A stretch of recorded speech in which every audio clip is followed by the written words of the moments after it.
အားလုံးပဲမင်္ဂလာပါရှင်ဒီနေ့မှာတော့ကျမက3000ဘိုးနဲ့အိမ်ပြန်လန်းဆိုတဲ့ဝတ္ထုတိုလေးကိုမျှဝေပေးသွားချင်ပါတယ်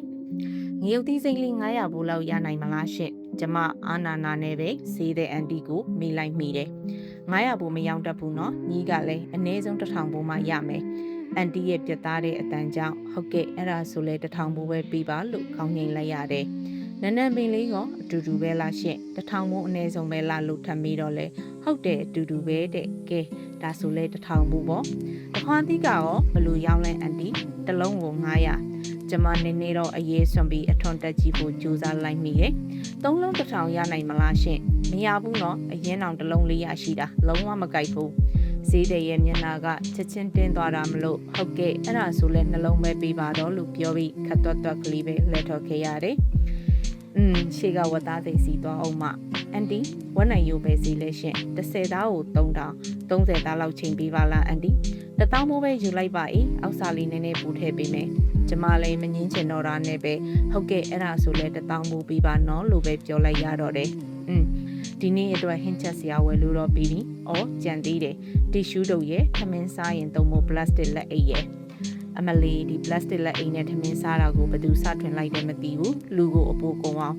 လမ်းကြုံတော့ဆန်လေးတစ်ပြည်လောက်ပါဝယ်သွားလိုက်ပါမယ်အေးရပရိသလေးတစ်ပြည်လောက်ပေးပါရှင်ရပြီနော်9500တဲ့ငွေချေပြီးတာနဲ့စားစရာဝယ်ဖို့ကတော့စုံတလောက်ရှိသွားပြီမနက်စာစားဖို့ပဲကြံတော့တယ်ဖြစ်နိုင်ရင်တော့မနက်တိုင်းလက်ဖက်ရည်ဆိုင်မှာထိုင်လက်ဖက်ရည်ဘူးလေးတစ်ခွက်နဲ့မုတ်တစ်ခုခုစားပြီးဟိုဟိုတီတီအတွေးနဲ့ချဲချင်တာပေါ့ဒါပေမဲ့ခေတ်ကာလကုန်စည်နှုန်းအရတစ်လတစ်ခါတောင်အနိုင်နိုင်ရဲ့ညကထမင်းချမ်းကြံသေးတာပဲ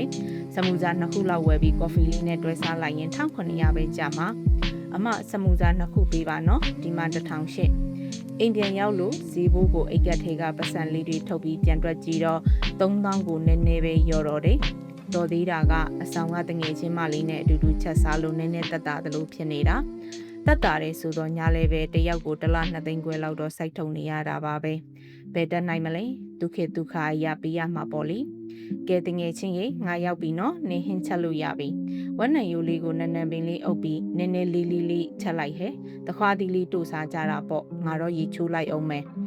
အပြင်လောကရဲ့ဂုံစည်းနှုံတွေဘလောက်ကြီးဘဝကြီးကဘလောက်ပဲထင်ထားတာတက်ခက်ခဲပါစေအိမ်ပြန်ရောက်တဲ့အခါကိုကိုစောင့်နေမဲ့တငယ်ချင်းရှိတယ်ပူပူနွေးနွေးစားရမယ့်ဟင်းတစ်ခွက်ရှိတယ်ဆိုရင်ပဲဒီနေ့တရက်တော့ဝမ်းမီငိမ့်ပြီးရင်ထဲအေးချမ်းသွားရပြန်ပါတယ်